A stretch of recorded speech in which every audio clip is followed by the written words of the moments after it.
Amen. Yan, purihin ng Diyos. Salamat sa Panginoon sa umagang ito at tayo lahat ay tumayo at tayo umawit sa Panginoon bago tayo magsimula sa ating pag-aaral at habang naghihintay sa ating mga kapatiran sa umagang ito. Tayo umawit yun, namitin natin yung steel sa ating pagpupuri sa Diyos. Hallelujah. Purihin ka, Panginoon, sa aming buhay, Panginoon. Salamat sa buhay na iyong binigay, sa kalakasan, Panginoon. Ginabayan mo kami sa aming pagtulog. Ngayon kami namulat sa malaking pagpapala, Panginoon, na iyong pinagkaloob sa amin ng buhay para magkaroon kami ng pagkakataon maipakita man kahit kaunti, Panginoon, ang aming paglilingkod sa iyo. Nabagamat alam namin ang iyong pag-ibig, Panginoon, ay hindi kayang tumbasan ng kahit anong tula, kahit anong awit, Panginoon, kahit ilang libong pasasalamat o thank you ang aming sabihin. Hindi matutumbasan ang buhay mo na binigay mo sa krus para sa amin, Panginoon. Naging mahirap ka, tinis mo ang lahat para sa amin. Iniwan mo ang iyong kaharian para sa amin dahil mahal mo kami. Purihin ka, Panginoong Jesus. Hallelujah, hallelujah. Salamat sa iyong pag-ibig. Hallelujah. Purihin ka, aming buhay na Diyos. Aming banal, banal, banal na Diyos. Aming Panginoong Jesus. Sa iyo ang parangal at papuri. Tigil mo ang aming mga awit. Papuri sa iyo, Panginoon, at tanging pagkakataon para makakamit o pagpasalamat man lamang, Panginoon, at maitaas ang dakilang mong pag-ibig na ibinigay mo sa amin. Purihin ka. Salamat sa iyo. Hallelujah. Hallelujah.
umagang ito sa iyong kabutihan, Panginoon, sa amin. Purihin ka. Purihin ka, o aming Panginoon Jesus. Gabayan mo kami sa aming pag-aaral ng iyong salita, sa aming pagbabasa ng iyong banal na kasulatan, Panginoon, na iniwan mong mensahe sa amin upang higit ka namin makilala. Ikaw ang may taas maparangalan sa umagang ito. Pagpalain mo bawat isang narito, maging sa bawat tao na sa palibot ng church na ito, Panginoon, lalo na yung mga taong magbibigay pahintulot pakinggan ng iyong banal na salita. Purihin ka, Panginoon. Ikaw lang ang aming sasambahin. Maliban doon, wala nang iba. Muli, maraming salamat. Ito po ang aming isang pagdalangin sa pangalan ni Jesus. Amen. Amen. Yan. Salamat sa Panginoon. Yan. Tapusin natin yung aklat ng Roma, chapter 16. Kasi yun na yung huli natin eh. Yan, Roma. Basahin lang natin ito, tapos pupunta na tayo sa 1 Corinthians. Tuloy-tuloy natin yung sulat ni Pablo. Okay? Busin natin yung mga sulat ni Pablo. Roma chapter 16, mga pangungumusta. Ito na yung pinakahuli ng Roma. Naubos na natin 1 to 16 na tayo ngayon. Yung mga pangungumusta. Yan. Wala akong Bible.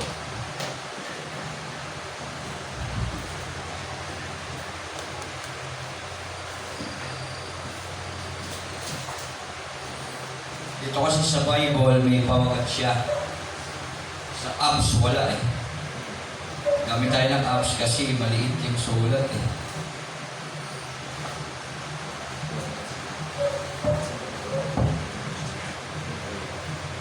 Roma chapter 16.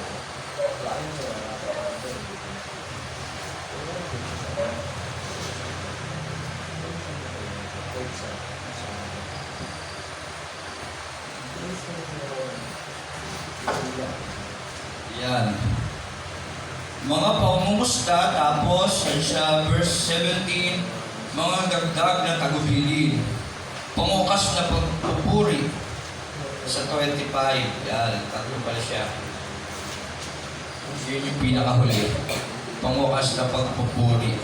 Okay, Roma chapter 16, sabi dito, verse 1.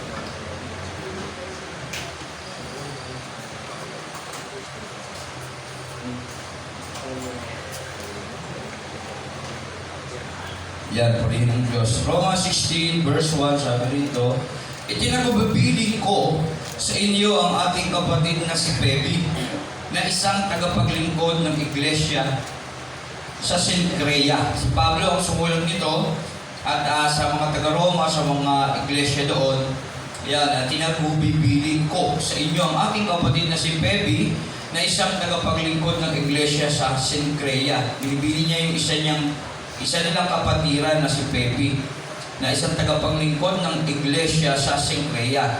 Tanggapin ninyo siya alang-alang sa Panginoon, gaya ng nararapat nating gawin bilang magkakapatid. Tulungan ninyo siya sa anumang pangangailangan niya, sapagkat marami siyang natulungan, at ako'y isa sa mga iyon. Yun, si Pebi pala ay isa sa mga nakatulong kay Pablo, at maraming mga kamanggagawa din nila ang natulungan. Kaya talagang bibili ni Pablo ito sa kanila para tanggapin nila. Yan, tanggapin ninyo siya alang-alang sa Panginoon. Kasi sa lahat ng bagay, sa bawat pagkakataon, ano man ang ginagawa natin sa ating kapwa, tandaan natin yan, sa Diyos natin yung ginagawa. Kaya gaya ni Pablo, binibilin niya yung si Pebi sa iglesia sa taga-Roma, kasi sulat niya doon sa mga taga-Roma, natanggapin nila si Pebi na isang lingkod ng Diyos sa Sincrea. Yan. Lahat ng gagawin nila kay Pebi, kasi si Pebi nakatulong kay Pablo at marami rin siyang natulong ng mga kapatiran. At sabi ni Pablo, ano man ang gawin niyo kay Pebi, iyon ay ginagawa ninyo sa Panginoon. Kaya sa ibang bahagi ng banal na kasulatan, sabi ni Jesus mismo, kapag ito ang ginawa ninyo sa isa man sa maliliit na ito, sa akin yung ginagawa, sabi niya doon.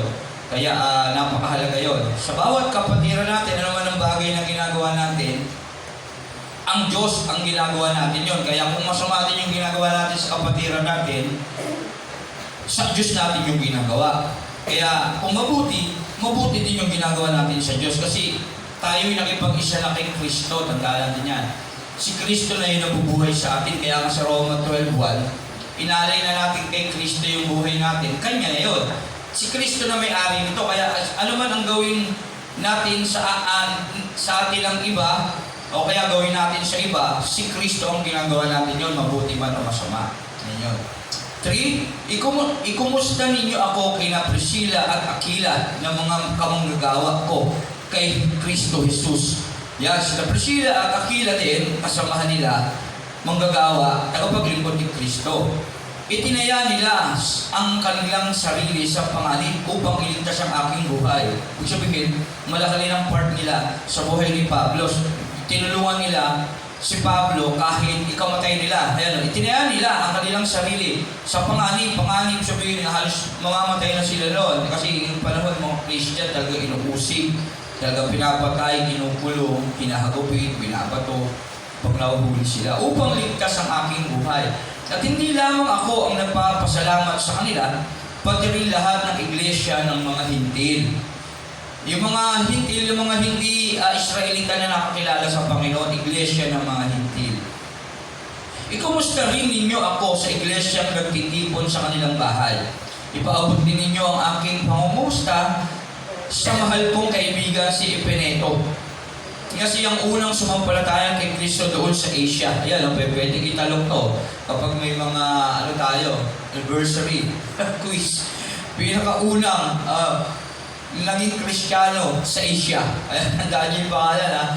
Epeneto, wala tayong pagkakataong pag-aralan sila kasi isi-search mo yan Sa Bible, hindi naman sila na nabanggit, ito lang Kaya, pero pwede mo siya mapag-aralan, isi-search mo sila.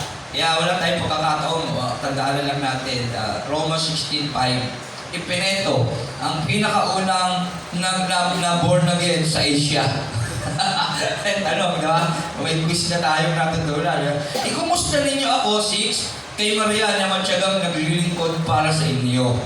Ikumusta ninyo ako sa mga kababayan kong sina Andronico at Junia, nakasama ko sa bilangguan. Sila'y kilala ng mga apostol na unang naging Kristiyano kaysa sa akin.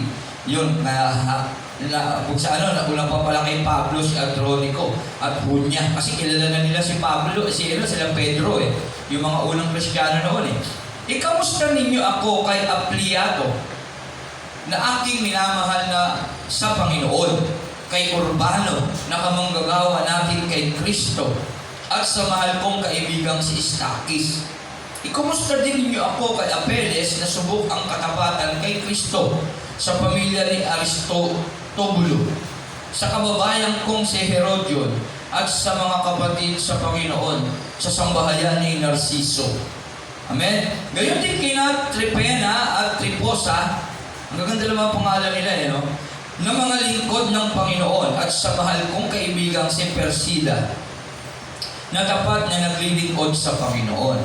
Binabati ko rin si Rupo, na magiting na lingkod ng Panginoon, at ang kanyang ina, na para ko na rin ina. Magiting. Pag sinabi mong magiting, ano ba ibig sabihin nun? Ano ba yung sabihin ng magiting? Parang lalim ng magiting Dakila, parang gano'n dakila. Parang siguro, ng panahon na yun, parang inuusig kasi sila siguro, yung iba sa kanila, nagse-self-defense din, mga gano'n, parang gano'n, di ba? Para hindi sila mapatay. Siguro siya, isa sa mga talagang magiting sa gano'ng mga bagay. Hindi na natin ukatin yun, pero parang gano'n lang, kasi wala naman ang nabanggit patungkol doon. Gayon din, sina Asincrito, Prigonte, Hermes, Patrobas, Hermas, at sa mga kapatid na kasama nila, binabati ko rin sina Pilologo, Julia, Nereo, at kanyang kapatid na babae, gayon din si Olimpas, at sa lahat ng kapatid na kasama nila. Ito yung paninindigan ng ibang relihiyon Magbatian kayo bilang magkapatid kay Kristo. Binabati kayo ng lahat ng mga iglesia ni Kristo. Yan. Mga kapatid, nakikiusap ako sa inyo. Mag-ingat kayo sa mga pasimulo. 17, sabi ni Pablo, mga kapatid, nakikiusap ako sa inyo. Mag-ingat kayo sa mga pasimulo ng mga pagkakampi-kampi at sanhi ng pagtalikod dahil sa pagsalungat nila sa mga aral na tinanggap ninyo. Iwasan ninyo sila. Ang mga taong gayon ay hindi naglilingkod para kay Kristo. So ibig sabihin, pinapaalalahanan din sila ni Pablo sa Roma na mga kapatid sa 17, mga kapatid nakikiusap ako sa inyo, mag-ingat kayo, mag-ingat sa mga pasimulo ng mga pagkakampi-kampi. Na kapag may mga natutuklasan tayong ganyang mga bagay, mga tao, kaya sa kapatiran, mag-ingat, sabi ni Pablo. Kasi ito, yung iglesia sa Roma, yung sinulatan niya, mga kapatiran nila doon na may mga ganong senaryo din. Sa atin din naman, kapag may mga ganong bagay na nakikita natin, at sanhi ng pagtalikod, yung tipong nagiging dahilan siya para malamig ka sa Panginoon, parang nahatak ka niya. Kaya magiging matalino tayo sa ating sarili kasi ang napakahalaga ng personal nating relasyon sa Diyos. Tandaan natin, hindi ang kapwa mo ang magliligtas sa iyo. Hindi din ako ang magliligtas sa iyo. Pwede lang kaming gamitin. Pwede lang ako o tayo gamitin. Pero ang totoo, tayo sa sarili natin ang magliligtas sa sarili natin sa pamamagitan ng Diyos na tinanggap natin. Kaya dapat ang relasyon natin sa Diyos talagang very personal. Kaya huwag tayong titingin sa tao, lalo na sa mga nagiging sanhi ng pagtalikod. Dahil sa pagsalungat nila sa mga aral na tinanggap ninyo, iwasan ninyo sila. Yan, pinapaiwasan. Kailangan natin magsakripisyo. Minsan, mahal natin sa buhay, gagamitin kasi ng kaaway. Sa totoo lang, biblical yan. Kaya nga sabi ng Bible, naparito ako para pag-awayin yung mag-ina, manugang, magkakapatid, mag-aama, isang pamilya. Kasi gano'n ang salita ng Diyos, talagang kontra, may kukontra. At sa nakakalungkot doon kung minsan mga mahal natin sa buhay, yung mga bagay na hindi natin kayang isakripisyo. Ayun ang gagamitin ng Diablo, matalino ang Diablo kasi. Kaya mag-ingat tayo at maging matalino sa bawat pagkakataon sa ating paglilingkod sa Diyos. 18, ang mga taong gayon, iwasan ninyo sila. Ang mga taong gayon ay hindi naglilingkod para kay Kristo na Panginoon natin, kundi para sa pangsariling hangarin. Kasi pag sinabi pang sariling hangarin, ang nagbe-benefit niya yung sarili niya, hindi niya marunong makinig. Ang pinakikinggan niya yung sarili niya, yung siya yung naiibsan, yung siya yung unang naliligayahan, hindi ang Diyos. Kasi nalikha tayo ng Diyos, sa totoo lang para paligayahin ang Diyos sa ikaliligaya niya, kaya nga tayo nilikha ng Diyos. Kaya dapat ang pinaliligaya natin yung Diyos. Pero kapag kayong sa ating ng buhay, malalaman naman natin pagka una napapaligaya natin yung sarili natin Sa totoo lang alam natin yun kaya lang ang problema, hindi lang tayo nagiging tapat sa sarili natin. Ayun ang totoo. Ako sa sarili ko na obserbahan ko yan palagi. Kaya anong dapat natin gawin? Dapat pag-pray din natin yung sarili natin na loobin ng Diyos na imulan tayo sa ating kapakumbabaan na kagaya ni Jesus talaga nagpakumbaba. Yung tanggapin lang natin yung mali na mali tayo kasi may hirap tumanggap ng mali tayo, lalo na sa iba. Kapag nakukupunan ng kapwa natin na mali tayo, hindi tayo papayag doon. Lagi tayo may dahilan. Buti ako ganito lang, ikaw galon, Corbe galon. Maging sa mag-asawa, hindi tatanggap ng mali yan. Kaya pag-aralan natin na nakikita natin yung mali natin at natatanggap natin yun. Yun yung bagay na isa pa na dapat natin isaalang-alang. Ang mga taong gayon ay hindi naglilingkod para kay Kristo. Kapag kasi ang sarili mo yung naliligayahan doon, hindi si Kristo pinaglilingkuran mo natin. Bakit? Kasi si Kristo hindi naman ang hangad ng sarili niya ikaliligaya. Hari nga siya, hindi nga siya nabuhay na hari dito. Kaya ang dapat natin gawin, talaga magpakumbaba, maglingkod tayo sa iba. Ayun ang totoo. Mahirap. Pero yun talaga ang utos ng Diyos na mahirap talaga na dapat natin sundin. Ang mga taong gayon ay hindi naglilingkod para kay Kristo sa Panginoon natin, kundi para sariling hangarin. Inililigaw nila ang mga may mahinang pag-iisip sa pamamagitan ng kaakit-akit at matatamis na pangungusap. Yung mga dahilan, yung mga pagpapaliwanag. Oo nga siyempre mapapaniwala yung mahina nun. Oo nga pwede naman pala. Pwede naman pala yung ganito. O yan, mga magagandang mga kapaluwalagan. Pwede ka namang hindi mag-church Magpuri ka lang sa Panginoon. O okay na yun. Yung mga ganon, di ba? Kasi isipin naman ng mahina, ayaw nga nyo, kasi yung Diyos naman, omnipresent eh. Di ba? Parang ganon. Kahit siyang dako naman, naroon, tsaka sa puso naman tumitingin eh. Tsaka nararamdaman ko lang. Kaya yung definition ng pag-ibig, hindi yung emotional lang, hindi. Ang definition ng pag-ibig talaga, action. May action. Kaya si Kristo kasi nag-action. Yung faith, kasi ang faith eh. Faith without action is dead. Kaya love, may action talaga yan. Kaya gano'n. Kaya kung minsan nakala kaya may narinig ako isang reels. Ang sentro ng church ngayong mga henerasyon natin, hindi na daw kay Kristo. Ayun ang totoo. Sa praise and worship na. Kasi akala nila, kapag ka nagpe-praise and worship sila, yun nga yung feelings nila, yun na yung talagang pagpupuri sa Diyos. Karamihan. Pero ang totoo, pagdating nila sa buhay, walang pagbabago. Kaya yun. Naisip ko, kasi ako din sa sarili ko, pag nagpupuri, talagang feel na feel ko, talagang yung presensya ng Panginoon, emotional lang pala yun. Kadalasan. Ang totoo talaga na talagang pagpupuri sa Panginoon, yung pag-ibig na meron tayo. Yun pala ang totoo. At ayun din naman talaga ang totoo kapag inaral natin ang Bible. Inisip ko yung nagbasa tayo ng Bible, pinag-aralan, kasi hindi tayo dapat din maniwala basta-basta napapakinggan. Kailangan din mag-sensing. Kaya, review natin yung love. 1 Corinthians 10, ang pag-ibig ay mapagpatawad, action. Ang pag-ibig, sige, tingnan natin yung 1 Corinthians 13. Sige, Brother Joseph, 1 Corinthians chapter 13. 1 Corinthians chapter, ang pag-ibig ay matyaga. Pag siya ba matyaga, ano yan? Meron kang ginagawa. Tama? Magandang loob. Pag sila magandang loob ka, paano masasabi magandang loob ka? Ibibigay mo yun, natural. Magkagawa ka pa rin. At hindi maiinggitin. Paano mo masasabi hindi ka mainggitin? O, di ba? Hindi mayabang, ni pagmataas man. Hindi magasbang ang pag-uugali, hindi makasarili, hindi magagalitin ang pagtanim sa kapwa. Hindi niya ikinatutuwa ang gawaing masama, ngunit gagagalak ang katotohanan. Mapagpatawad, mapagtiwala. Ibig lahat ng bagay na yan, ang equivalent niyan in action. Magagawa mo yung pag-ibig pag may action ka. Hindi mo masasabi yung pag-ibig yan kung sinasabi mo lang o nararamdaman mo lang.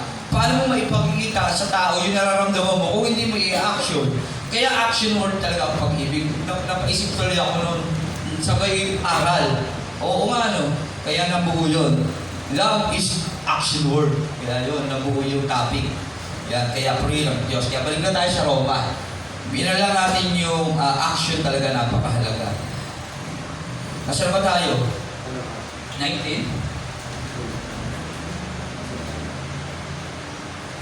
Tama, 19. Kahit na balitang-balita ang inyong pagkamasunurin kay Kristo, nais kong maging matalino kayo. Kasi sa iglesia nila ng panahon, kahit marami na nababalitaan si Pablo na talagang mga agresibong naglilingkod.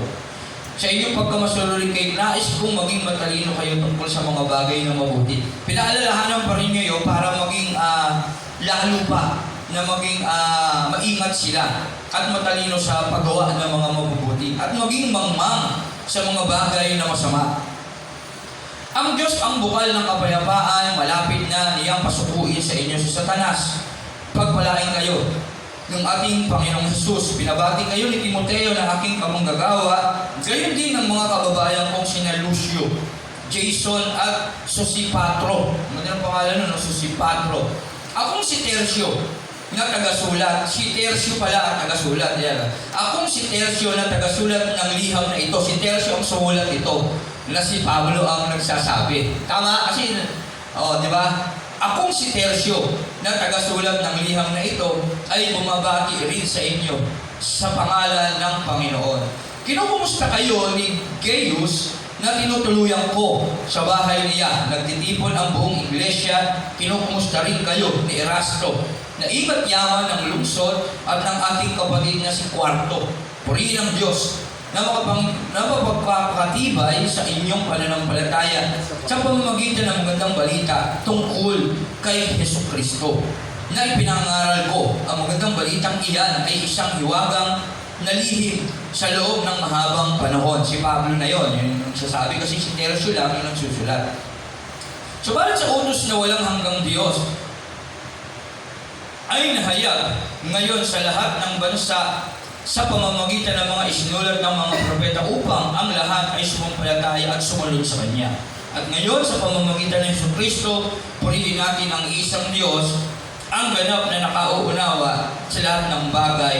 Amen. Yan, yung Roma 16. Yan. At kasi si Jesus Christ ang naging dahilan para maparangalan natin ang Diyos. Yan sa ating mga buhay na ito. Yun, sabi ni Pablo dito sa Roma 16, yung mga kapatiran niya, hinibili niya sa Roma na magtulungan nila yung dito sa wala. Mubili ko sa inyo ang ating kapatid na si Pepe. Yung mga ibig sabihin, yung mga taong nakakatulong sa iglesia, pahalagahan natin sila at tulungan sa lahat ng pagkakataon.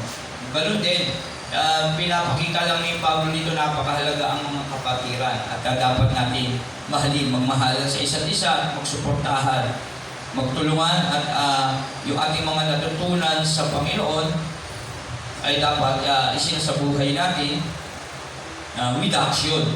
Kasi yung pag-ibig talaga, action yan. Kaya punta na tayo sa 1 Corinthians. Pareho lang ito nung 15 Nung 15, halos parehas lang siya. Pagmamahal sa kapwa, sa kapatiran. Okay, 1 Corinthians chapter 1. Lipat na tayo doon. Basahin natin yung panimula. Maaga pa naman. Yan, 1 Corinthians.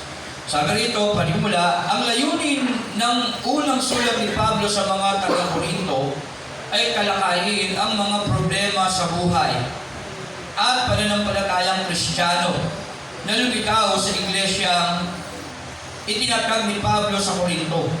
Nang panahon iyon, ang Korinto ay isang pangunahing lungsod sa Gresya at siya ring punong lungsod ng Akaya, isang lalawigang Romano.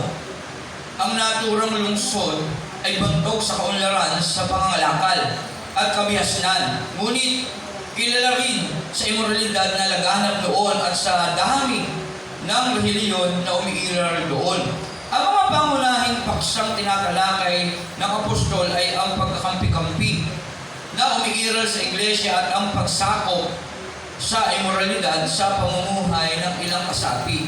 Ilalakay din ang mga problema tungkol sa pag-aasawa at ugnayan ng mga lalaki at babae, mga pagkain inihandog sa Diyos-Diyosan, kaayusan sa iglesia, mga kaloob ng Espiritu Santo, at ang muling pagkabuhay. Sa sulat na ito ay ipinapakita ni Pablo kung ano ang turo ng magandang balita tungkol sa mga paksang nabanggit, tinatalakay sa Kabanata 13, ang isa sa mga pinaka-popular na bahagi ng aklat na ito, ang pag-ibig, bilang pinakamahalagang kaloob ng Diyos sa kanyang mga anak. Iyon yung nilalaman ng Corinthians, 1 Corinthians.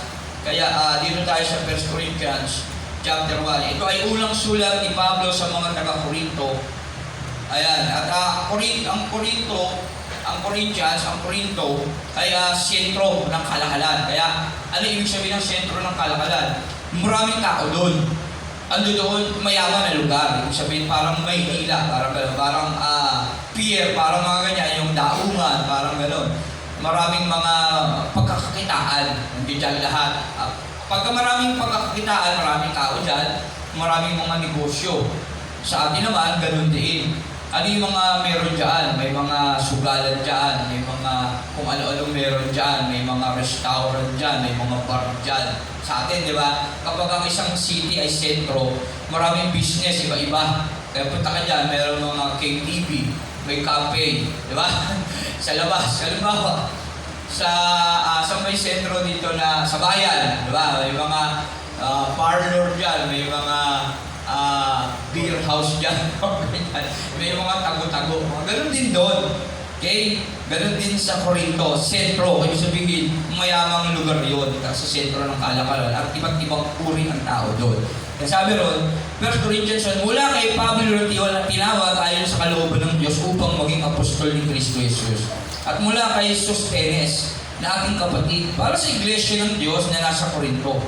Sa inyo, na mga hinirang ng Diyos na maging Kanya sa pamamagitan ng pag-isa kay Kristo Jesus. Gayon din, sa lahat ng tao na nasa lahat ng dako na tumatawag sa pangalan ni Yesu Kristo, na Panginoon nating lahat. Sumayin nawa ang pagpapala at kapayapaan mula sa Diyos na ating Ama at mula sa Panginoong Hesus Kristo. Pagpapala mula kay Kristo, yun yung pamagat niya. 1 Corinthians chapter 1 verse 4. Lagi ako nagpapasalamat sa Diyos dahil sa mga pagpapalang ibinigay niya sa inyo sa pamamagitan ni Kristo Jesus. Nag-thank you si Pablo sa Diyos sa pamamagitan ng pagpapalang ibinigay sa kapwa niya, sa mga kapatiran niya, binigay ni Jesus. Dahil sa inyong pagkipag-isa kay Kristo, kayo ay naging masagana sa lahat ng bagay, maging sa pananalita at sa kaalaman. Kasi kapag kumilala ka kay Kristo, tinanggap mo siya, talagang iba yung datingan ng iyong pananalita. Maraming bagay na mababago sa iyo. Sa totoo lang, tatalino ka talaga eh. Pag talaga tinanggap mo si Kristo, na dati hindi ka naman malalim magsalita, magiging matalino ka talaga. Ayun ang totoo. Sa mga nakakilala kay Kristo, kahit hindi ka pa nakapag-aral talaga, pagka nakakilala ka kay Kristo at nagsimula ka ng magbasa ng Bible, natutunan mo lang magbasa ito, nakasihan mo na napamahal sa iyo, at nananalangin ka na, iba ang datingan ng pananalita mo at pananaw mo sa buhay. Yan. Kaya sabi dito sa part, dahil sa inyong pag-isa kay Kristo, kayo ay naging masagana sa lahat ng bagay, maging sa pananalita at kaalaman. Hindi lang kasi sa mga material ang kasaganahan, sa buhay, sa loob, sa puso. Ang katotohanan tungkol kay Kristo ay pinagtibay sa inyo. Kaya hindi kayo nagkukulang sa anumang pagpapala habang hinihintay ninyong bumalik ang ating Panginoong Hesus Kristo. Kasi ang isang bagay, isipin natin nang nakilala natin si Kristo, ang isang bagay na hindi natin napapansin sa ating buhay, yung pinakamalaking pagpapalang ibinigay niya. Sa tingin nyo ano? Isipin nyo lang, yung nakilala natin si Kristo, ano yung pinakamalaking pagpapala sa palagay nyo na nagkaroon kayo na nung tinanggap nyo siya? Hindi material. Oo, yun ang pinakamahalaga, yung buhay na walang ngayon, yung pinaka-the best talaga. Pero yung sa sarili natin, ang totoo, yung pagiging kontento. Diba? Kahit sabihin nyo, mabigat yung problema natin, marami tayong pagsubok, parang wala lang. Oo, dinadama mo yun, sa buhay mo, dala-dala mo, pero parang hindi naman talagang napakabigat para sa'yo. Bagamat bilang tao, naiisip mo, napakabigat ito at naghihilagpis ka din. Pero yung ito sa puso mo, hindi. Yun yung isang bagay na napuna ko din sa sarili ko. Na nung tinanggap ko si Kristo, yun yung nagkaroon ako. Ewan ko lang din sa inyo kung napansin niyo sa sarili niyo. Parang lahat ng bagay na lalampasan niyo. Yun ang totoo. Diba? Yun. Ang pinakamahalaga talaga nagkaroon tayo ng kaligtasan. Anytime mamatay tayo, ligtas na tayo eh. Kasi kakilala na natin si Kristo eh. Pero yung kapalatagan, yung sinasabi, yung kapalatagan, yun yung pinaka-the best na termo. Yung kapalatagan nasa sa'yo. Kahit sabihin mo naghihirap ka at marami ka talagang problema at sa totoo lang, pinoproblema mo yung araw-araw, panatag pa rin yung puso mo, hindi nawawala yun. Nagkakaroon ka pa rin ng tiwala sa Diyos, hindi nawawala. Kaya obserbahan mo yung sarili mo pag wala ka ng tiwala sa Diyos. Yun, doon ka kabahan. Kasi baka wala ka lang talaga sa Diyos, ganun yun. Kaya hindi kayo nagkukulang, yun yung hindi pagkukulang ng Diyos. Kasi nandun lagi si Kristo. Kahit napakabigat ng problema mo, masakit ka, malala, wala kang pera, baon ka sa utang, halos naghihikahos ka na sa buhay mo, hindi ka pa rin nagkukulang kasi alam mo meron kang Diyos na tinatawagan at alam mo anytime pwede ka niyang tugunin nang naayon sa kanyang kalooban. Yun. Kaya napakabuti ng Diyos. Yan. Kaya hindi kayo nagkukulang sa anumang pagpapala. Yun yung pagpapala. Habang hinihintay ninyong bumalik ang ating Panginoong Jesucristo. Kayo gagawin niyang matatag hanggang wakas upang matagpuan kayong walang kapintasan sa araw ng ating Panginoong Jesucristo. Yung tandaan niya, yung kahirapan natin, yung mga pag-uusig sa atin, yung mga problema natin, kasi yun yung dahilan. Kayo gagawin niya para maging matatag tayo hanggang wakas. Ang mga manlalaro kasi, bago yan sumuong sa isang palaro, nag-training yan na mabibigat. Ganon din tayo. Tinitrain tayo ng Diyos upang makita kung gaano tayo katatag. kaya hindi hintulot niya yung mga pagsubok. Yan. Kayo gagawin niya matatag hanggang wakas upang matagpuan kayong walang kapintasan sa araw ng ating Panginoong Kristo.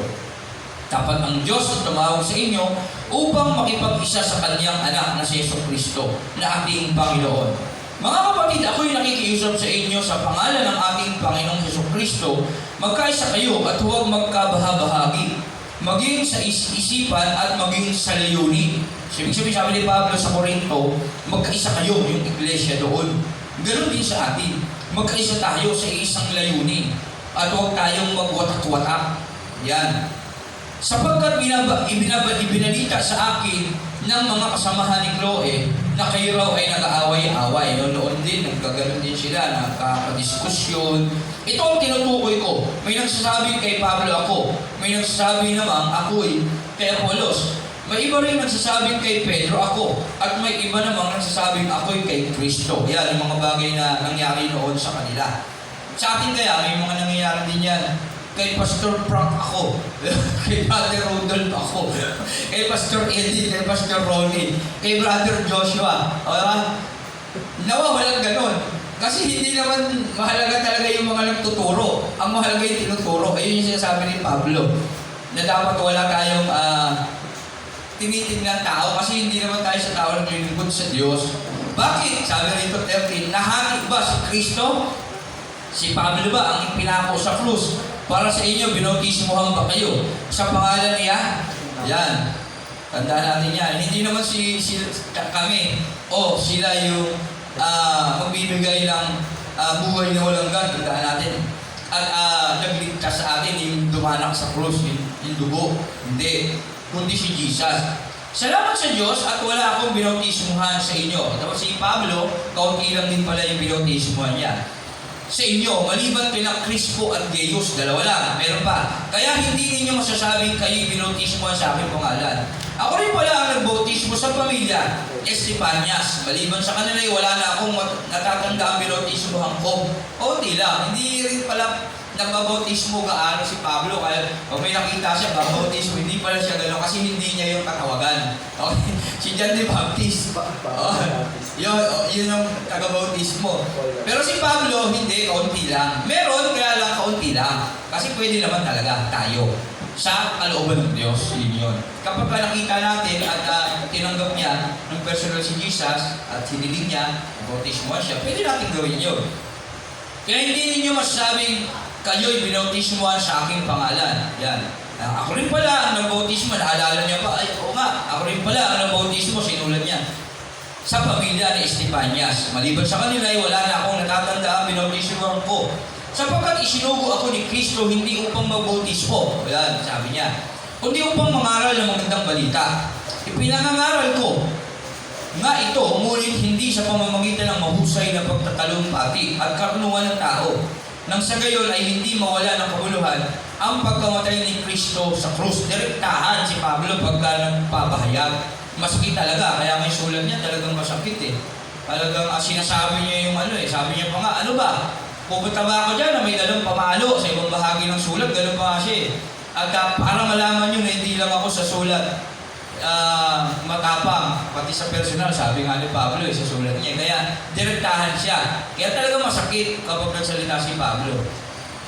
Kasi may mga iba niyang, kagaya nga na sinasabi ni Pastor Ed, yung mga katangian ng ibang mga nila Apollos, iba-iba. Magagaling magpaliwanag, mahinahaw kasi may ibang mga preacher din na magaling talaga magpaliwanag at mag-illustration, lalo na pagdating sa mga yan. Magaling siya lang kumuha ng mga damdamin sa ibang mga salita. Yan. Sapagkat sinugo ako ni Kristo hindi upang magbautismo, kundi upang mangaral ng magandang balita. Ipinangaral ko nga ito, ngunit hindi sa pamamagitan ng mahusay na pagtatalumpati at karunungan ng tao. Nang sa gayon ay hindi mawalan ng kabuluhan ang pagkamatay ni Kristo sa krus. Ang mensahe tungkol sa pagkamatay ni Kristo sa krus ay kahangalan para sa mga taong naliligaw na balagtas. Ngunit ito'y kapangyarihan ng Diyos para sa ating mga nagliligtas. Yan.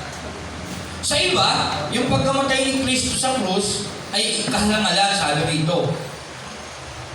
Pero sa ating mga niligtas, nakakilala sa Kanya, talagang kaligtasan ito. Sapagkat nasusulat, sisirain ko ang karunungan ng marurunong at gagawin kong walang saysay ang katalinuhan ng matatalino.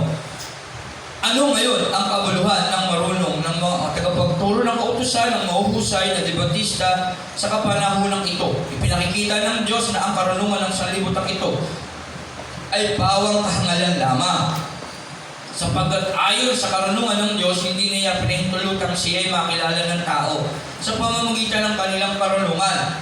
Sa halip, minarapat niyang iligtas ang mga nagpapasakop sa Kanya sa pamamagitan ng gandang balita na aming pinangaral sa tingin ng iba ay isang kahangalan. Kasi, biruin mo talagang mahirap maniwala sa mabuting balita. Bakit kaya? Isipin niyo, tignan niyo yung mga nangangaral, yung mga buhay nila. Hindi talaga katanggap-tanggap sa totoo lang. Si Pablo, hindi talaga si Pedro mangingisda. Sila John. Di ba? At yung ibang mga propeta, yung mga hukom, tignan niyo yung mga buhay nila. Sa totoo lang, hindi ka tanggap-tanggap kung ikaw ay isang taong talagang kilala sa lipunan at may pinag-aralan, sa tingin mo, maniniwala ka sa kanila? Yun. Kaya, salamat sa Panginoon, sabi rito, ayon sa karunungan ng Diyos, hindi niya ipinahintulutang siya ay makilala ng tao sa pamamagitan ng kanilang karunungan.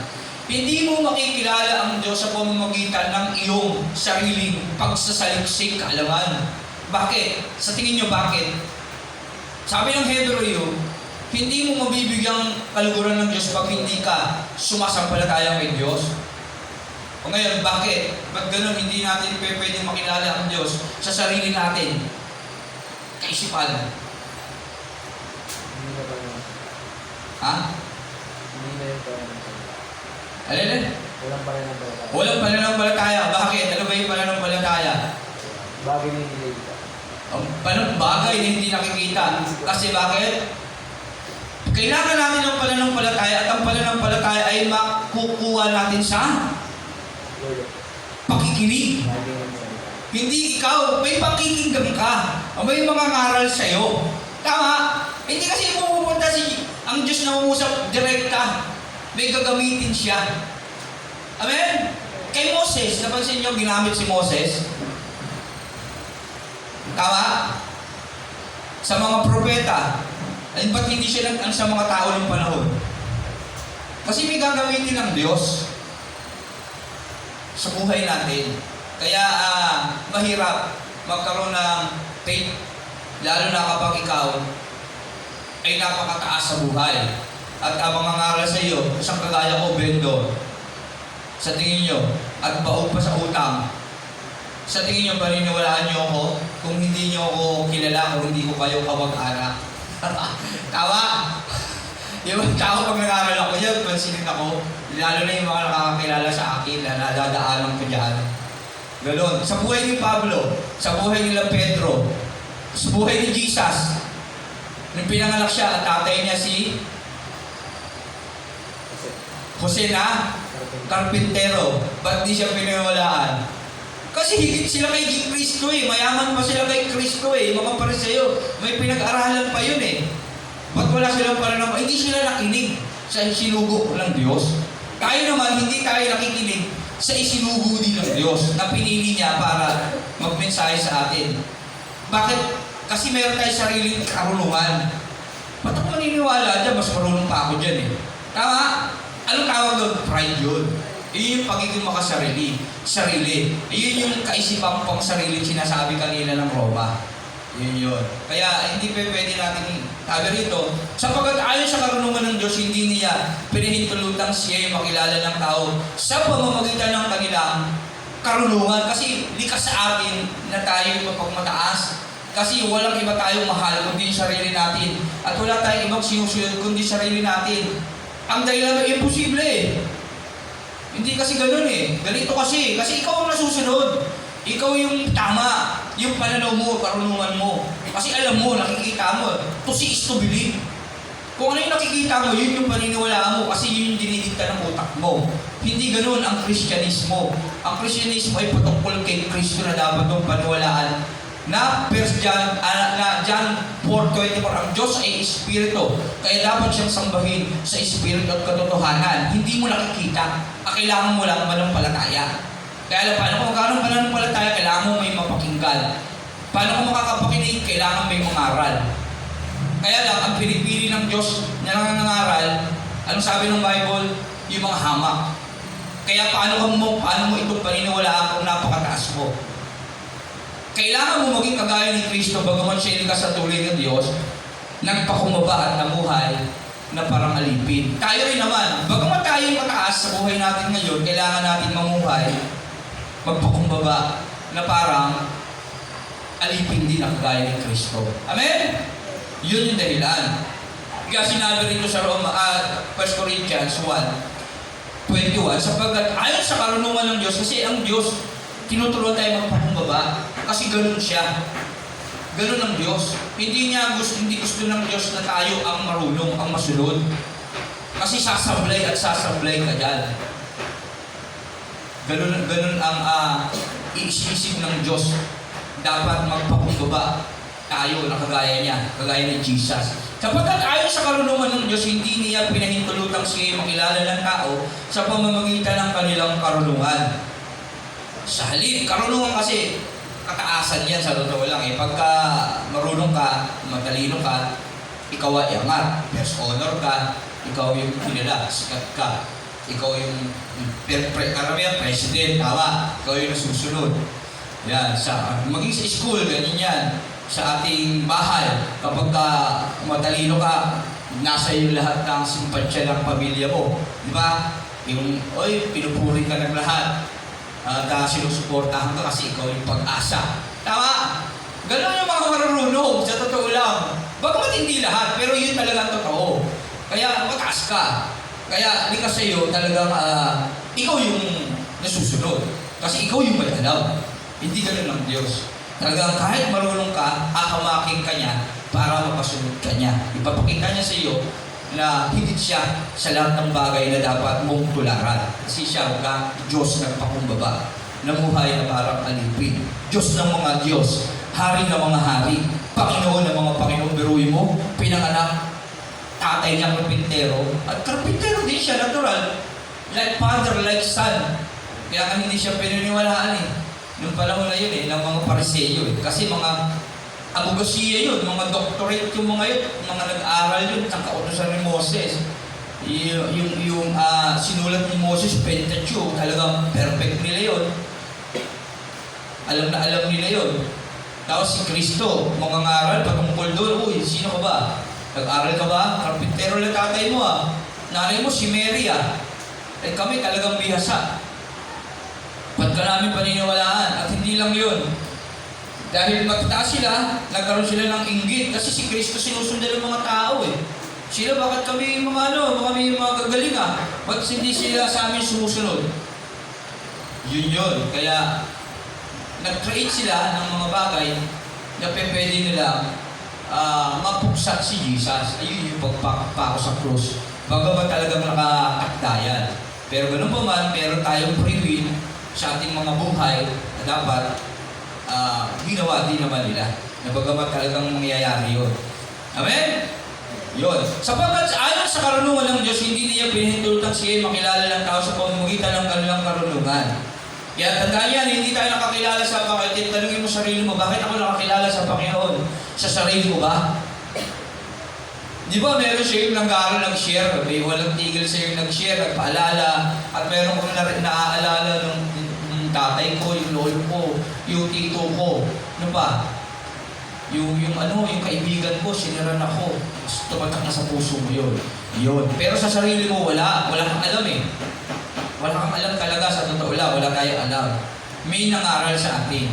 Kaya yung sinasabi ng Diyos dito. Hindi niya pinahintulutang siya makilala ng tao sa pamamagitan ng kanilang karunungan. Sa halip, minarapat niya iligtas ang mga nagpapasakop sa kanya sa pamamagitan ng magandang balita na aming ipinangangaral sa tingin ng iba ay isang kahangalan. Kaya ang mga taong mataas ang pride sa totoo lang at hindi marunong makinig sa mabuting balita. Ako po, walang pag-asa makapunta sa buhay, walang ganyan sa totoo lang. Kaya napakahalaga magkaroon tayo ng kapakumbabaan. lalo na sa salita ng Diyos sa Biblia nating pinangangaral. Ang mga Hudyo ay humihingi ng himala bilang katunayan. Karunungan naman ang hinahanap ng mga Griego. Ngunit ang ipinangangaral namin ay si Kristo na ipinako sa krus, na para sa mga Hudyo ay isang katitisuran at para sa mga Hintil ay isang kahangalan. Subalit sa mga tinawag ng Diyos, maging Hudyo o maging Griego, si Kristo ang kapangyarihan at karunungan ng Diyos. Yan, si Jesus Christ. Ang kapangyarihan at karunungan ng Diyos. Kaya dapat kay Kristo tayo nakikinig. Sapagkat ang inaakala nilang kahangalan ng Diyos ay karunungang higit pa sa karunungan ng tao. Si Kristo hindi nila tinanggap ng panahon at hindi nila akalain talagang siya ang pinopropesiya ng panahon, si Jesus. At ang inaakala nilang kahinaan ng Diyos ay kalakasang higit pa sa kalakasan ng tao. Mga kapatid, alalahanin ninyo ang inyong katayuan kung kayo'y tawagin ng Diyos. Iilan lamang sa inyo ang matatawag na marunong, makapangyarihan at maharlika sa paningin ng tao. Subalit, pinili ng Diyos ang mga naturang hangal. Ito yung sinasabi natin kanina. Sa sanlibutan upang hiyain ang marunong at pinili niya ang mga naturingang mahihina upang hiyain ang malalakas. Yan, yun yung binabanggit natin kanina sa 27. 1 Corinthians 1:27. Obserbahan nyo ang banal na kasulatan kung sino yung mga pinipili ng Diyos. Yung mga hangal talaga. Yung walang-wala sa buhay. Kasi ayaw ng Diyos na magmataas tayo. Yun yung totoo. Kasi kapag ikaw, o kagaya ni Satanas, yung aaralin natin yung story niya, pinakamagandang anghel, ano nangyari sa kanya? Siya gusto maging Diyos sa langit. Diba? Ang tawag sa kanya, morning star, talak sa umaga. Morning star, mga angel. Si Satanas, napakaganda niya sa pag-aaral. Talagang perfect na anghel na nilikha. Dahil kita niya sarili yung kanyang kagandahan, gusto niya lang siya na yung sambahin ng lahat. Kaya gusto niya sakupin ang spiritual, yung kaharian ng Diyos. Siya lang gusto umupo. Kaya sa ibang bahagi, mababasa natin yan lalo na sa Old Testament. Subalit pinili ng Diyos ang mga naturingang hangal. Kaya huwag tayo magmataas. Magpakumbaba lang tayo palagi. At anuman ang tao kaharap mo, basta salita ng Diyos ang pinangangaral niyan, maging makinig tayo sa kanila. At huwag natin silang tingnan bilang mga sa buhay nila. Kasi ang Diyos talaga hindi pumipili yan ng, hindi naman lahat. Hindi basta-basta pipili ng tao na magpapasunod sa iyo. Imposible. Pipili ng Diyos yung mga imposibleng bagay sa buhay mo na mapapasunod ka niya. Ganon. Kaya, huwag natin ibig lang sabihin dito, huwag tayo tumingin sa tao. Kaya nga sabi ni Pablo, sino ba si Pedro? Sino ba si Apollos? Kanina, ano lang naman yung binautismo ako, hindi naman kami ang mahalaga. Yan. Kaya yung sabi ni Pablo din doon, huwag tayo tumingin sa tao. Pagkus, tignan natin yung kabutihan ng Diyos. Isipin natin yung karunungan niya, yung pag-ibig niya. Yun lang yung tignan natin. Kaya kahit sinong tao, kaharap natin, basta yung pinangangaral ang mabuting balita, makinig tayo sa kanila. At huwag lang tayo makinig, kundi sumunod din tayo. So, parang pinili ng Diyos ang mga naturingang hangal sa libutan upang hiyain ang marurunong. At pinili niya ang mga naturingang mahina upang hiyain ang malalakas. Pinili niya ang mga pangkaraniwang tao, mga hampas lupa at mga may hina sa sanlibutan ito upang ipawalang saysay ang mga kinikilala ng sanlibutan. Kasi kapag pinili niya yung mga dakila, mga matatalino, lalong tataas siya kasi alam na nila lahat Madadagdagan pa ng kaalaman ng Diyos. Di lalo na. Di ba? Di lalo na ng-pray Diyos. Kita mo karamihan sa mga marurunong, hindi na makikinig sa yan. Hindi, alam ko na yan Ganito yan Tuturuan ko pa nun. Ganito na mangyayari niya. Alam na nila yung mangyayari bukas Alam na nila yung end of days Sa totoo lang. Oo. Hindi, ganito yan. Naranasan ko na yan. Ganito yan. Pinag-aralan ko yan. Di ba? Pero pag nagkasakit siya, hindi niya alam. Di ba? O dapat alam niya rin na magkakasakit siya. Tama? O dapat alam niya rin na yung pamilya niya magkakagulo. Di ba? Matalino siya dapat nasolusyonan niya yung problema niya sa pamilya niya.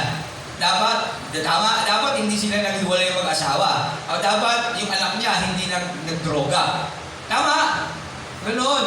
Kasi pagkakarunungan natin yung gamit natin, sablay tayo talaga. Kasi hindi natin nababasa yung bukas na darating. Hindi natin alam yung mangyayari sa atin mamaya. Yun. Kaya hangganan lang ang karunungan natin. Iba ang karunungan ng Diyos at mahiwaga. Kaya kailangan natin makinig. Makinig sa Diyos. Kasi pag hindi tayo nakinig, sasablay tayo. Kahit napakarunong natin. Minsan nga mga lingkod din ng Diyos, marunong talaga eh. Lalo yung matatagal na eh. Nababasa na nila yung mga mangyayari eh. Nauhusgahan na nila yung tao. Sa totoo lang, mga lingkod ng Diyos, mga Christian na karamihan ganoon. Iba yung tinuturo ng Diyos eh. Pag-ibig. Huwag lang kayong maging mabuti sa mga taong mabuti sa inyo. Tama? Hindi tayo dapat gumanti. Yung mga tinuturo ng Diyos, puro kakaiba eh. Sa totoo lang eh, mahalin mo yung kaaway. Magpatawad ka 70 beses. Ang dami. Tama. Tayo kahit na mga Kristiyano na, mga lingkod ng Diyos, pag nagagawa tayo ng hindi maganda sa kapwa nating Kristiyano, tatandaan niya na yun eh. Hindi ka na niya mauulit. Hindi ka na makakaulit doon. Nasa na yung pag-ibig doon. Kaya yun yung dapat mawala sa atin. Sa Diyos wala eh. Walang hanggan. Gaano ko ba dapat patawarin isang tao? 70 beses. 77. 7 beses, hindi. 77. 77. Walang hanggan yun ah. Diba? Tayo. Hindi, may hangganan tayo sa totoo lang. Kaya hindi tayo dapat makinig sa tao. Makinig tayo sa Diyos. Pakinggan natin yung tao sa pagsasalita niya ng biblical. Pag biblical pero yung mga karunungan niya sa kanya na, medyo mag-isip ko na tayo, balik tayo sa Biblia. Baka malayo tayo niyan. Kaya yun. Kaya pag nakinig tayo sa Diyos, ibang karunungan makukuha natin.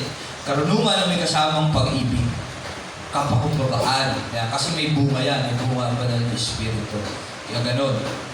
Kaya, subalit pinili ng Diyos ang mga naturing hangal. Yung mga hindi talaga. Kasi sa totoo lang, pagka tinanggap mo si Kristo at nasimulan mong magbasa ng Bible at natuto ka na talagang manalangin ng tama sa Kanya, kahit wala kang pinag-aralan, talagang katalino ka dito eh. Durunong ka, marami kang matutuklasan. Mga hiwaga, sa pananalita mo, mababago talaga sa totoo lang. Sa pananaw mo sa buhay, mababago talagang lalawak na hindi kayang ipaliwanag ng tao sa totoo lang. Kaya napakahalaga sa Diyos tayo makikinig at susunod tayo sa Kanya. Sabalit pinili ng Diyos ang mga naturingang hangal sa sanlibutan upang hiyain ang marurunong at pinili niya ang mga naturingang mahina upang hiyain ang malalakas. Pinili niya ang mga pangkaraniwang tao, pero yung pangkaraniwang tao, hindi hari. Ano yung pangkaraniwang ng panahon? Hindi hari. Walang katungkulan. Si Barak, tama ba? Ano ba si Barak? Sa hukom, mababa. Ano lang yun? Alipin lang din yun. Yan. Mga hampas lupa at mga mahihina sa sanlibutan ito upang ipawalang saysay ang mga kinikilala ng sanlibutan. Si Jesus, karpintero. Yan, dumating sa mundo.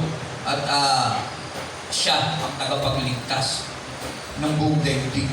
Kaya walang sino man ang makakapagmalaki sa harap ng Diyos. Kaya ngayon kasi kapag pinili ng Diyos yung mga kanya, mga mayayaman, mga talagang wala, lalo nang magbabalaki yun. Ganun yun. Kaya lahat na ng tao, hahangarin yumaman. Tama? Kawawa naman yung mga dukha. Diba? Hindi na talaga sila lalo paniniwalaan. Wala naman yung kaya walang sino man ang makakapagmalaki sa harap ng Diyos. Yun yung dahilan. Kaya pinipili ng Diyos yung mga mahihina, mga hampas lupa, mga hangal, yung walang kakayanan, para walang lalong magmalaki sa Diyos. Kasi yung mga walang-wala, pagka pinili ng Diyos, lalong nagpupuri sa Diyos yan. Sa totoo lang. Kasi gusto ng Diyos itataas yung kanyang dakilang pangalan. Kasi ginawa tayo ng Diyos by His own glory. sa kanyang sariling ikaligligaya sa totoo lang. Pero kasama na tayo, siyempre maliligayahan din tayo ron kasi pagka pinili natin ng Diyos, nakipag-isa tayo sa Kanya, yung ano yung meron siya, meron din tayo. Kagaya lang yan ng alibughang anak. Yung alibugha, alam niyo na istorya niya, naglayas, kinuha yung mana. Yung alauna, naubos yung yaman niya, kasi yung mana niya naubos na, nagutom na siya. Bumalik sa isip niya, sa bahay namin, masarap yung kinakain ng mga katulong namin. Babalik na lang ako dun, di ba aling huwag na lang ako itulong na anak. Kahit alipin na lang, pwede na yun, basta makakain lang ako, sabi niya gano'n. Di bumalik siya, hindi gano'n ang nangyari. Dahil mahal na mahal siya ng tatay niya, sinuotan siya ng singsing, tinanggap ulit siya bilang anak. Nagselos yung kapatid na isa. Na bakit ako hindi mo man lang ipakatay yung anak mo na nawala? Anong sabi nung tatay niya? Sa habang panahon kasama kita, lahat ng akin ay sayo. O, kita niyo yan? Kapag tinanggap mo ang Diyos, habang panahon na kasama mo ang Diyos, ang pag-aari ng Diyos ay sayo. Amen? Kaya hindi dapat tayo mainggit. Hindi dapat tayo malungkot sa mga bagay na natatanggap ng kapwa natin, lalo na kung ikaw ay Kristiyano na. Bakit? Kasi mayaman ka na sa totoo lang, mayroon pa sa lupa, oo. Pero sa langit, mayaman ka. Lahat ng sa Diyos ay sayo. Ayun ang totoo. Kaya ngayon yung bagay na gusto kong ipaliwanag kanina, na kahit pag ikaw ay naging Christian, yung kapanatagan. Kasi bagamat naghihirap ka sa mundong ito, ang totoo mayaman ka pagka namatay ka sa mundong ito, napakayaman mo. At hindi mo masusukat yung kaligayahan mo pagdating ng panahon kasi temporal lang dito eh. Kaya hindi tayo dapat mainggit sa natatanggap ng iba. Magpasalamat tayo sa Panginoon sa natatanggap niya. Diba? Bakit? Kasi natanggap niya yan. Ang tanong, nakakilala ka ba? Pag namatay ka, mahirapan ka sa impyerno. At least dito, naligayahan ka, di ba? Kahit konti. Nagpakasaya ka sa mundo. Eh kaya lang, pag namatay ka sa impyerno ka naman, kawawa naman siya. Tama? Kaya, huwag tayo mamili ng papangaralan natin ng sisiran. Mabuti o masama, share natin para pagdating ng panahon, maligtas. Kasi bakit? Tayo, na natin intindi kasi tayo, totoo lang, nagpapakahirap tayo para sa sarili natin. Yun din yung isang bagay na naiisip ko at napag-aralan ko din. Bakit ba ako nagtatrabaho? Bakit ba ako nagsisikap? Para sa sarili ko, para sa anak ko, para sa magkaroon ako ng bahay, malaki, maganda trabaho ko, makabili ako ng sasakyan. Benepisyo yung lahat sarili natin eh. Eh yun sa Diyos, ano ba gusto ng Diyos? Ano yung gusto ng Diyos? Ano yung utos ng Diyos? Ibigin natin ng Diyos, buong buhay, buong puso at kaluluwa. Paano natin mapapakita iniibig natin siya buong buhay, buong puso, buong kaluluwa? Yun, bigyan mo yung kapwa mo. Wala kang ibang choice. Isipin niyo maigi. Ano yung choice mo para maipakita niyo yung mahal niyo yung Diyos sa buhay niyo? Na maliligayahan siya. Yung pagmamahal natin sa kapwa natin, yun yung pag-ibig sa Diyos. Yun ang totoo. Bakit? Kasi ibig ng Diyos ang lahat ay maligtas. Kaya hindi pa siya dumarating eh. Kasi pag naipangaral na ang aking salita, darating na ako. O, di ba? Kasi gusto ng Diyos na maligtas ang lahat sa totoo lang. Kaya lang, gagawin natin yung dapat natin gawin. Hindi lang natin magawa kasi nakapokus tayo sa sarili natin. Pag-isip mo sa umaga, kailangan mo magpaganda. Diba? Ayan, puro ikaw pa rin. Nagkakape muna ako. Pura ako eh. Diba? Hindi muna, Lord, thank you sa buhay na binigay mo. Salamat. Siguro, yung iba, ginagawa yung iba hindi. Pag tayo, bibili tayo ng mga gusto natin, sarili natin. Tama. Wala yung talaga yung pagmamalasakit natin sa iba. Yun yung totoo. Pero pupunta tayo ng church, pupuri. Umiiyak pa nga tayo eh. Di ba? Paglabas ng church, sarili na naman natin yung iniisip natin. Yun yung totoo. Ako naisip ko yun, oo nga, ganun lang ako. Parang, ko sa Diyos, alam ko, mali. Pero, pinagpe-pray ko, Lord, tulungan mo ako mas maintindihan pa yung pag-ibig sa'yo. Kaya, nabuo yung topic na yon tungkol sa pag-ibig. At noon pa man, isip-isip ko na yung ito pala talaga yung kahulugan ng pag-ibig sa Diyos talaga. Kaya kung aralin natin ng Bible, babalik tayo sa utos ng Diyos talaga. Pag-ibig, buong buhay, buong puso, buong kaluluwa, paano? Magmahalang kayo, sabi ng Diyos dyan. Magmahalang kayo sa isa't isa. Kaya yun. Kaya napakahalaga na makinig sa salita ng Diyos. Kaya pipiliin ng Diyos talaga yung mga hamak.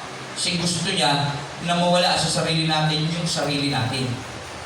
Kung gusto mo sumunod sa akin, pasali mo, ibenta mo ang iyong ari-ari at ipamigay mo sa mahihirap, sumunod ka sa akin. Sabi ni Kristo sa binatang mayaman. Gustong sabihin ni Kristo sa kanya, kalimutan mo yung meron ka ngayon. At ako lang ang gawin mong kayamanan mo. Ganon. Sa buhay natin ganon din. Kalimutan mo yung meron ka ngayon at ako lang ang gawin kayamanan mo. Ang hirap. Ayan Matthew 10:37. Ang sino mong umibig ng higit sa kanyang ama, ina, anak, lahat ng bagay, hindi tayo marapat-dapat sa Diyos. Kasi utos ng Diyos yan eh. Kalimutan mo yung sarili mo eh. Kalimutan mo maging maganda ka. Kalimutan mo maging matalino ka. Kalimutan mo maging mayaman ka. Kalimutan mo lahat ng meron ka. Dapat meron ka lang Kristo sa buhay mo. Sapat na dapat sa iyo. At huwag ka na mag-alala. May pangako siya. Matthew 6:33. But seek ye first the kingdom of God and His righteousness, and all these things shall be added unto you. Ang kulang lang sa atin, pagtitiwala sa Diyos. Meron tayong paniniwala sa Diyos. Kasi kilala natin si Kristo eh. Wala lang tayong pagtitiwala sa Kanya. Takot tayo gumawa ng mga bagay na sakripisyo sa Kanya na sinuutos niya. Yun ang problema natin na dapat nating gawin. Pero kung gagawin natin yun, sigurado, tutugunin tayo ng Diyos. Sabi niya sa Jeremiah 33:3. Kung mananalangin ka, ay dirigin kita at ipakikita ko sa iyo mahiwaga na hindi mo palubusang naunawaan. Kaya lang hindi natin sinusubukan. Yan. Pero tandaan mo rin, ang pagpapala ng Diyos, kung minsan instant, kung minsan gradual. Sa pananalangin, minsan oo, minsan hindi, minsan maghintay ka lang. Ang mahalaga, meron kang pagtitiwala sa Diyos na hindi ka niya iiwan, hindi pababayaan man. Amen? Yan yung dapat natin malaman. Sabi rito, 1 Corinthians 1:29, balik tayo. Kaya walang sino man ang makakapagmalaki sa harap ng Diyos. Si Diyos ang nagdidesisyon ng lahat. At dapat tayong magtiwala sa Kanya. Sa Kanya nagmula ang buhay na taglay ninyo. Dahil sa pakikiisa ninyo kay Kristo Jesus, na siyang ginawang karunungan natin. Sa pamamagitan din niya, tayo itinuring na matuwid, ginawang banal at iniligtas ng Diyos. Kaya nga, tulad ng nasusulat, ang sinumang nais magmalaki, ang ipagmalaki niya ang ginawa ng Panginoon. Kasi kapag ikaw ang gumawa ng ikadadakila mo, sarili mo ang dadakilain mo. Ngayon kapag ikaw ay naghirap at tumawag ka sa Diyos at tinugon ka ng Diyos, pararangalan mo ang Diyos. Tama? Kaya nga, naiintindihan ko din kung bakit may hirap yung pinipili ng Diyos eh. Kasi yung mayayaman, hindi nila tatawag sa Diyos sa totoo lang. Walang problema eh. Karamihan, hindi naman lahat. Kontento na eh. Paano ka tatawag kung wala kang kailangan na? Tama? Kaya napasalamat tayo sa Diyos kapag sa buhay natin, kulang tayo. Kasi Diyos ang magsasabat sa atin, magpupuno. Amen? Amen po ba? Kaya huwag tayo magtaka, bakit ganito? Huwag na tayo magreklamo, huwag na tayo maghanap. Kasi Diyos ang magpupuno nun sa buhay natin. Sa totoo lang. Kaya marami tayong pagkukulang sa Diyos, pero hindi pa naman huli ang lahat. Buhay pa tayo eh. At salamat sa kanyang mga salita na ating napakinggan ngayon, na sabi niya ron, subalit pinili ng Diyos ang mga naturingang hangal sa sanlibutan upang hiyain ang marurunong. At pinili niya ang mga naturigang may hina upang hiyain ang malalakas. Pinili niya ang mga pangkaraniwang tao, mga hampas lupa at mga nahihina sa sanlibutan ito upang ipawalang saysay ang mga kinigilala ng sanlibutan. Bakit tayo? Nasaan yung kanina? Ito, 25. Sapagkat ang inaakala nilang kahangalan ng Diyos ay karunungang higit pa sa karunungan ng tao. At ang inaakala nilang kahinaan ng Diyos ay kalakasan higit lupa sa kalakasan ng tao. Yan.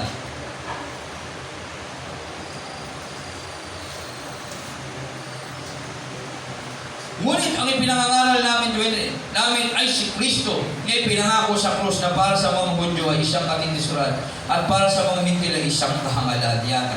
Kaya ng mga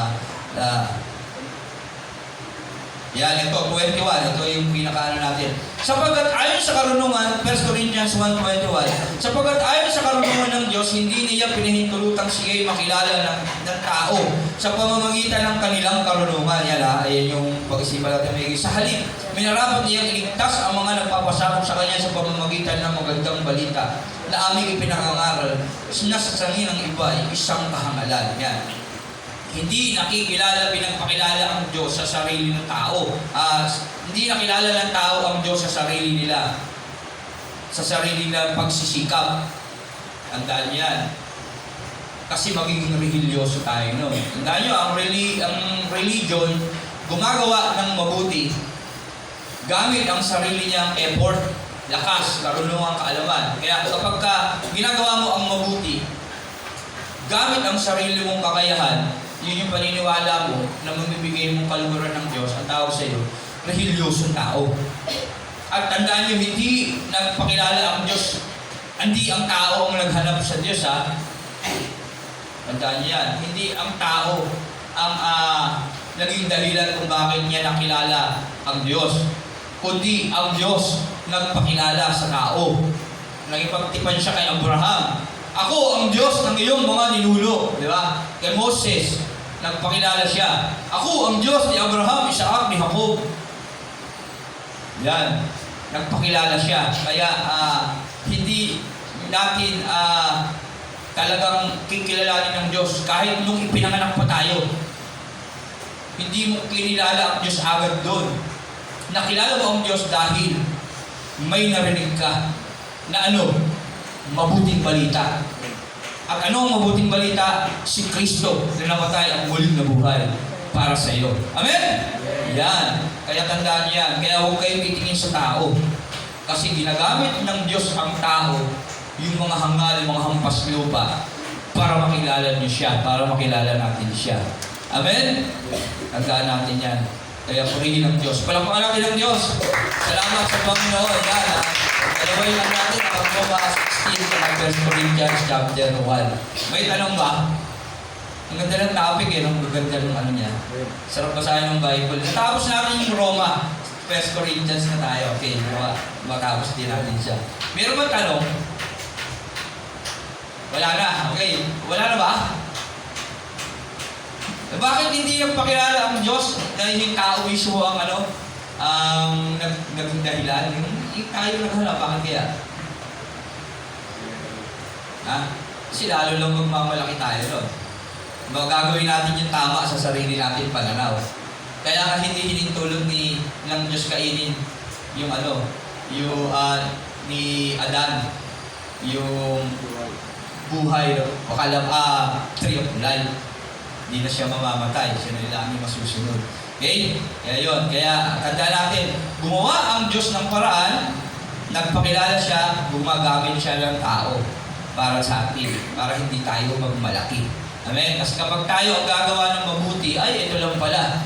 Ganito lang pala tao para maligtas. Ganito lang pala. Hindi mo na kailangan si Kristo. Di walang saysay yung John 14:6. Ako ang daan, katotohanan ng buhay. Wala makapupunta sa Ama. Hindi ka na maniniwala kung kani-kanino dyan. Gagawa ka na lang ng gagawa dyan. Magtatrabaho ka na lang buong maghapon. Mag-aaral ka na lang mag-aaral. Mamimili ka na lang ng mga taong pakikisamahan mo. Tama? Mamimili, ikaw ang masusunod sa buhay mo at hindi dapat mangyayari yun. Wala ka ng Panginoon nun. Kaya dumating si Kristo, naging mahirap para mayamanin tayo. Para maging kagaya niya tayo na may ganun din katangian. Bagaman siya ito na yan, likas sa Diyos, siya nagpakumbaba. Nabuhay na parang alipin. Natutong sumunod sa Ama. At dapat tayo din matutong sumunod kay Kristo na sinusunod yung Ama. Amen? Palakpakan natin ang Diyos at tayo manalangin. Lord, salamat sa iyong mga salita na aming napag-aralan. Panginoon, purihin ka. At nawa, patuloy mo kami bigyan ng pagkakataon para higit ka pa namin makilala at managana nawa ang iyong kabutihan sa buhay namin. Purihin ka, Panginoon, pagpalain mo kami at gabayan mo kami sa aming susunod na gawain sa lahat ng papuri, pasasalamat at pagsamba sa dakilang mong pangalan ng aming Panginoon Jesus namin tagapagligtas. Amen. Para pa natin ang Panginoon, purihin lang po sa buhay. Rod, pakipatid.